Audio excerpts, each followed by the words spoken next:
to our business community and the general public. We assure you that the landmark ease of doing business and efficient government service delivery act has been gaining momentum. We are closer to eliminating over-regulation in government services. Frontline processes, including consular services, processing of building and business permits, and the services of overseas Filipinos and seafarers were streamlined. Passports and driver's license validity were lessened to ease the burden of the public. We received a BBB plus credit rating despite ASEAN credit rating downgrades and negative outlook revisions in the worldwide.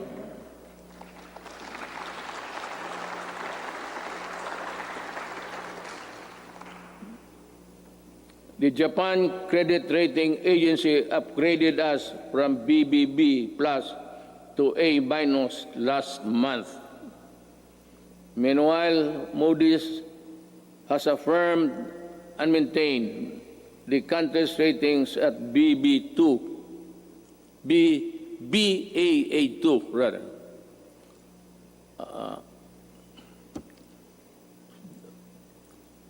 To understand, because with the light I have mine eyesight is not as good as new. Our fiscal position is strong, our economic fiscal management prudent, and our banking system robust. We are in a better position to weather the crisis caused by COVID-19 global pandemic. We have accomplished significant infrastructure projects under the Build program. I will not dwell lengthily on the nitty-gritty of our infrastructure accomplishments. Now, lest I bore you. Instead, we will release a comprehensive written report of our collective milestones and the details of accomplishments that remind us that perseverance, patience, determination will help us move forward even in the most difficult times. We issued last year the Executive Order number 100, establishing the Diversity and Inclusion Program as national program of the government. We want to end discrimination of persons on the basis of age, disability, ethnicities, sexual orientation, and gender identity and expression, and other character traits. My administration always believed that freedom from illegal drugs, terrorism, corruption, and criminality is itself a human right violation. Part of our efforts to uphold human rights is protection of the rights of children and the right against discrimination. Early last year, I signed Executive Order number 92, creating the National Council Against Child Labor. Government efforts to protect the rights of children will be amplified to prevent, reduce, and eliminate any form of child labor. Our achievements along this line will have been extolled by an overwhelming number of fellow member states in the UN Human Rights Council during its recently held 44th session last June. Rest assured that we will not dodge our obligation to fight for human rights. My countrymen, there are lessons to be learned from the coronavirus pandemic. It jolted us to realize that gains made after spending so much planning, effort, cost, and time could diminish considerably and quickly for reasons beyond one's anticipation. That it is much easier to destroy than build, that in a crisis of national proportion that affects every aspect of human life, government needs to have the support and cooperation of the people if it is to succeed in battling the cause of that crisis. That there are people who ask for compassion but show none themselves. That life, after all, is fickle, like the weather.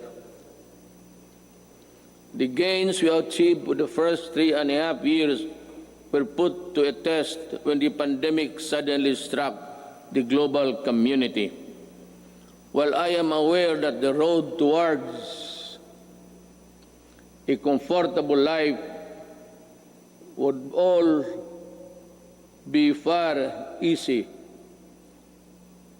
if the pandemic had not occurred, and around the rest of the world we suffered.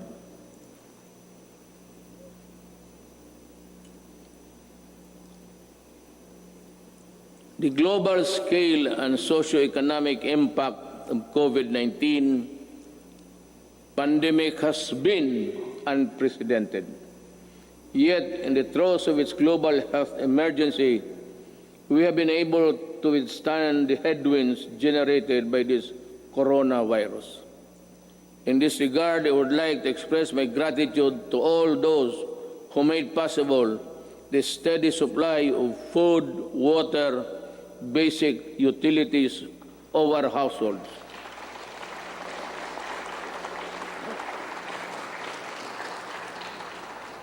And the provisions of basic social services and financial assistance to our people. Our profound gratitude goes to everyone who helped keep our country's food supply chain running. The valiant soldiers, policemen, and security guards who kept peace and order in our community. The dedicated personnel who kept our essential establishment operational. You showed us kindness and selflessness. You gave us strength. You risked your own lives to serve the greater good in keeping the Filipino spirit of bayanihan.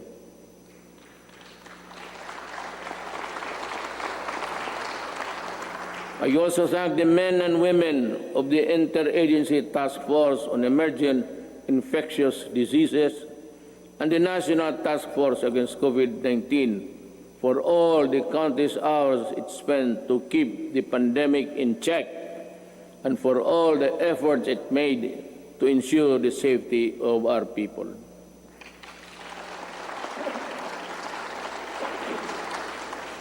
Let me also recognize the efforts of the local government units that step up and initiated their own response measures to contain effects of COVID-19 and its impact to their constituents have been impact to its constituents. The shadow says it's a period there. I know exactly the difficulties you are undergoing. I pray that the officials of each LGU in our country, from the barangay to the autonomous regions, would set aside partisan politics and selfish interests to do what is right and good for all. Likewise,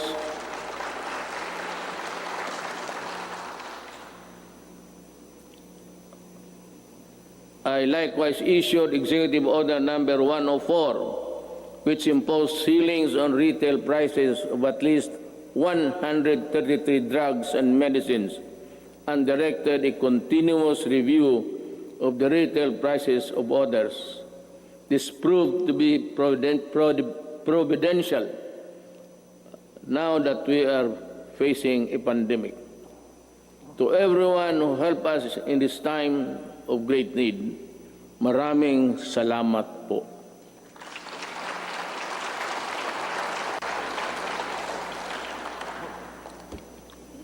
Let me say that the strength of a nation rests in the hands of the people acting as one with government.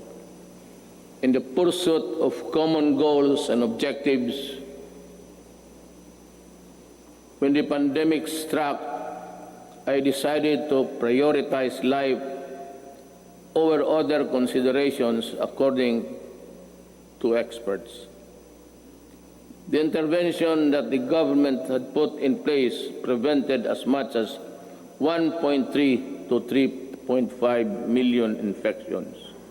To me, even if the numbers were much lower, it would still be and would have been worth the sacrifice we made. Buhay muna bago lahat. We initially encountered difficulties ramping up our testing capacity. We now have 93 accredited testing laboratories nationwide, and we are aiming to conduct 1.4 million tests by end of July and ensure a quick turnaround time of 48 to 72 hours. Under the Social Amelioration Program, we allotted 2.5 billion or 2.5 billion for poor and low-income households who were affected during this pandemic, who thrive on a no work, no pay arrangement. Admittedly, our implementation of the Social Amelioration Program was not perfect, and some opportunists turned crisis into opportunity. We will catch up with you sooner than you think.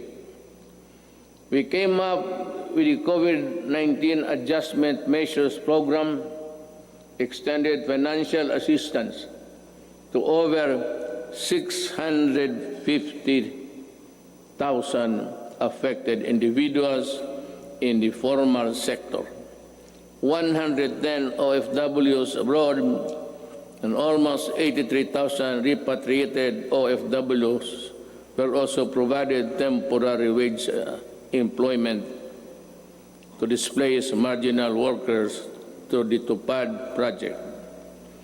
Our indigent senior citizens were also provided with a stipend for the rest of the semester of the current year. This health emergency stretched government's resources to its limits. In response to the Office of the President, worked closely with Congress for the quick passage of the Bayanihan to Heal as One Act. May I again reiterate my thanks to you, the men and women of Congress, for the effort you invested in passing that law. I hope that we can get some or the same treatment of clarity, purpose, and the fastness to support the passage of the Bayanihan Recover to Act as One, which is supplement funds for recovery and response against the impact of COVID-19 pandemic.